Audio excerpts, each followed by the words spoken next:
تھوڑا سا میں آپ کو قربانی کی شرائط کے بارے میں آج ذکر کر دوں. ویسے تو ابھی ٹائم کافی باقی ہے، تقریباً 1 مہینہ سے 2 دن زیادہ ہیں، لیکن آپ کو تاکہ بہت سے ایسے بھائی بہن ہوں گے جن کو یہ پتہ نہیں ہوگا کہ کن شرائط کے ساتھ قربانی لازم ہو جاتی ہے. تو وہ ہر سال ایسے ہی کرتے ہیں، جی ہمارے گھر میں تو والد صاحب قربانی کرتے ہیں، ہمارے گھر میں تو ایک جانور آتا ہے، ایک بکرا آتا ہے، وہ سب کی طرف سے ہو جاتا ہے. اور بعض یہ کہتے ہیں کہ بس ہم تو مرحومین کی طرف سے کر دیتے ہیں. یہ چیزیں غلط ہوتی ہیں. بس ذہن میں رکھیے کہ قربانی کے 3 دنوں میں، یعنی 10، 11 اور 12 ذوالحجہ، ابھی ذی قعدہ چل رہا ہے، اگلے مہینہ ذوالحجہ جو اسلامک منتھ ہے، اس کی 10، 11، 12 کو جس شخص کے اندر یہ 3 شرائط جمع ہوں اس پہ قربانی واجب ہے.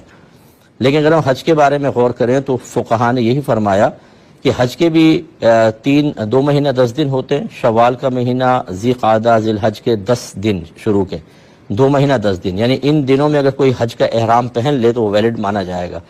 لیکن وہ کہتے ہیں کہ حج کی فرضیت جو ہے وہ ان دنوں کے اندر نہیں دیکھی جائے گی کہ نصاب آدمی کے پاس ہے کہ نہیں، بلکہ جب آپ کے علاقے میں قافلے بننا شروع ہو جائیں، یا جیسے ہمارے ہاں گورنمنٹ کے پاس پیسے جمع کراتے ہیں قرآن اندازی کے لیے، ان دنوں میں دیکھا جائے گا، حالانکہ حج کے ایام آگے ہیں. اسی طرح جب قربانی کی پرچیزنگ ہوتی ہے، بس اس ٹائم آپ اپنے اندر یہ شرائط دیکھ لیں. ویسے تو فقہا نے یہی لکھا کہ قربانی کے 3 دنوں میں شرائط دیکھیں، لیکن حج کے مسئلے پہ قیاس کر کے میں آپ کو گزارش کر رہا ہوں کہ جس وقت ہم قربانی کے جانور خریدتے ہیں، جیسے 1 ہفتے پہلے رجحان بن جاتا ہے بہت، تو آپ ان دنوں کے اندر خاص طور پر گھر کا ہر فرد اپنے اندر ان قربانی کی شرائط کو تلاش کرے. جس میں ہوگی اس پہ قربانی واجب ہے، اور جس میں نہیں ہے اس پر نہیں ہے. ہو سکتا ہے شوہر پر نہ بن رہی ہو، بیوی پہ قربانی بن رہی ہو، اس لیے ضرور اچھی طرح دیکھیں.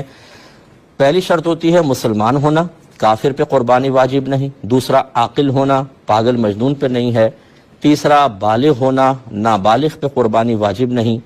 چوتھا مقیم ہونا، یعنی مسافر نہ ہو. مسافر وہ ہے جو اپنے شہر کی حدود سے باہر نکل گیا اور کم از کم 92 کلومیٹرز دور جانے کا ارادہ ہو، تو جیسے شہر کی حدود سے باہر نکلے گا وہ مسافر ہو جائے گا. پھر جب تک وہ کسی دوسرے شہر میں جا کر کم از کم 15 دن یا اس سے زیادہ ٹھہرنے کی نیت نہ کر لے، وہ مسافر ہی رہے گا. ٹھیک ہے نا؟ یا پھر اگر گیا اور وہ اس نے 15 دن سے زیادہ ٹھہرنے کی نیت کر لی تو مقیم ہو جائے گا. یا کوئی آبائی وطن ہے، جیسے باہر والے آتے ہیں یہاں پر اور یہیں شہر میں ان کی پیدائش ہوئی ہے، تو اس میں تو داخل ہوتے ہی وہ مقیم ہو جائیں گے. ابھی جو حاجی سفر کر رہے ہیں وہ یاد رکھیں کہ جو حج قران یا حج تمتع کریں گے، جو حج تمتع تو یہ ہے کہ پہلے عمرے کا احرام پہنتے ہیں، اس کے بعد عمرہ کر کے احرام کی پابندی سے باہر آ جاتے ہیں، پھر 8 ذوالحجہ کو حج کا علیحدہ احرام پہنا جاتا ہے. اور قران وہ ہے جس میں حج اور عمرے کا ایک ساتھ احرام پہنتے ہیں.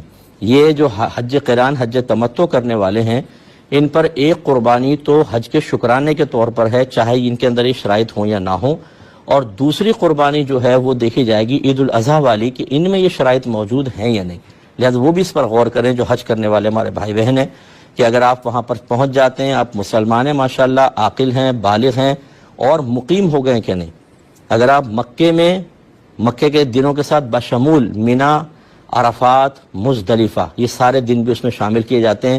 اگر 15 دن تک قیام بنتا ہے مکے میں اور ان تمام جگہوں پر، تو آپ مقیم ہو جائیں گے، تو پھر آپ پہ قربانی واجب ہو سکتی ہے. کیونکہ ایک اور شرط ہے، وہ بھی ذکر کر رہا ہوں، اس کے بعد 5 شرائط آپ اپنے اندر دیکھیں گے. تو یہ مقیم ہو جاتا ہے آدمی جب اس طرح 15 دن یا زیادہ ٹھہرنے کی نیت کر لے. اور چوتھی شرط ہوتی ہے مالک نصاب ہونا. قربانی کے نصاب میں صحیح قول یہی ہے ہمارے نزدیک کہ جس کے پاس 52.5 تولہ چاندی کے برابر حاجت اصلیت سے زیادہ مال کسی بھی شکل میں موجود ہو، اس پہ قربانی واجب ہوگی.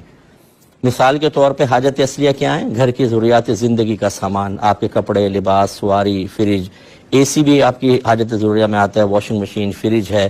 ان کے علاوہ مثال کے طور پہ گولڈ، یہ اضافی ہوتا ہے. 1 تولہ گولڈ بھی ہو تو 52.5 تولہ چاندی تک پہنچ جاتا ہے، کیونکہ 52.5 تولہ چاندی آج کل کے ریٹ کے اعتبار سے 1,28,000 30,000 تک ایسے اوپر نیچے ہو رہے ہیں ریٹ، تو اتنی ہوتی ہے. تو جس کے پاس 1 تولہ سونا بھی ہوگا اس پہ قربانی واجب ہے.